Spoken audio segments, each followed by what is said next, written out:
qu'à partir du moment, à la seconde même, où Dieudonné a tenu des propos antisémites, il a été banni de tous les médias. Et personnellement, je trouve ça bien. À partir du moment où Éric Zemmour a été condamné pour des propos racistes contre les Arabes, on lui a donné des émissions. Et j'ai établi, me semble-t-il, de manière objective, un deux poids, deux mesures. C'est ce qui me vaut d'être qualifié de père à la morale. Sauf que je trouve ça assez curieux. Sauf que vous ne pouvez pas comparer, Jean-Michel. Le wokisme, je l'ai comparé, le wokisme. Non, mais on ne peut pas comparer. Mais moi, je le compare. On ne peut pas comparer Dieudonné et Zemmour. Non. Je suis désolé. Yves, non, mais non. Non, Yves, excusez-moi. Vous pensez qu'on ne peut pas le comparer? Non. Et moi, je pense qu'on peut le comparer. Je vais vous dire pourquoi. D'accord. Mais moi, je pense qu'on peut le comparer. Je vous dirai pourquoi. Mais moi, je pense qu'on peut le comparer. C'est pour ça que je lui ai dit. Dites-le, pourquoi faut pas le comparer? Parce qu'il y en a un qui s'en prend à une race, ce qui définit comme une race, ce sont les Juifs. Qui sont coupables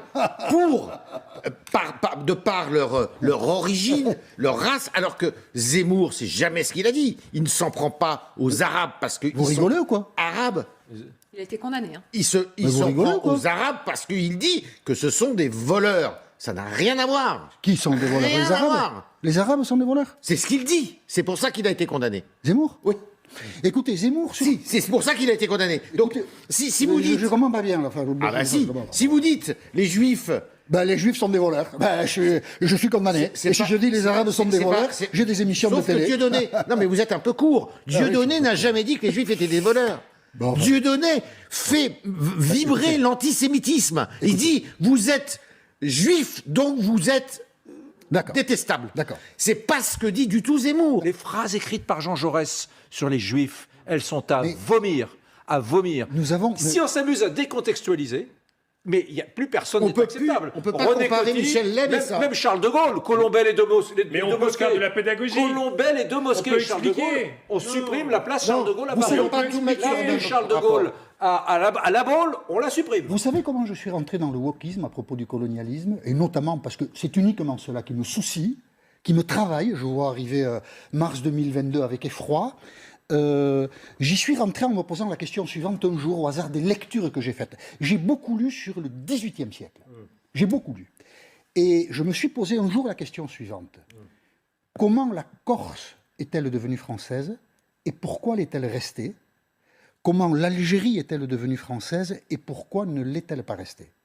Et ce que je regrette, c'est que dans ce pays, on ne regarde pas l'histoire telle qu'elle est. Pour faire très court, on répondrait dans un premier mouvement la religion, et on se trompe.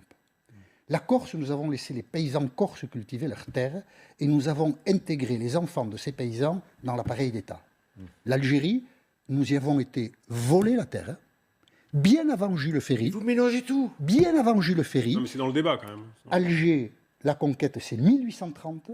Mais bien sûr. Pendant 10 ans, la France ne sait pas quoi faire de cette conquête. Et au bout de 10 ans, un gouvernement tiers donne l'ordre à l'armée de voler la terre à ceux qui étaient sur cette terre-là. Ce n'étaient pas encore des Algériens, on ne les appelait pas comme ça. De voler la terre et de donner la terre aux colons. Et nous avons plongé un peuple je ne conteste pas, mais là... Nous avons plongé un peuple dans la famille. Mais je ne conteste pas ça. Figaro Magazine de la semaine dernière. Un papier de Jean Sévillia, long papier, ça fait la couverture du Figaro Magazine. Sévillia est un historien honnête qui reconnaît qu'il y a eu de la violence, mais qui ne la détaille jamais ou très peu. Il ne raconte pas la famine dans laquelle nous avons plongé les Algériens.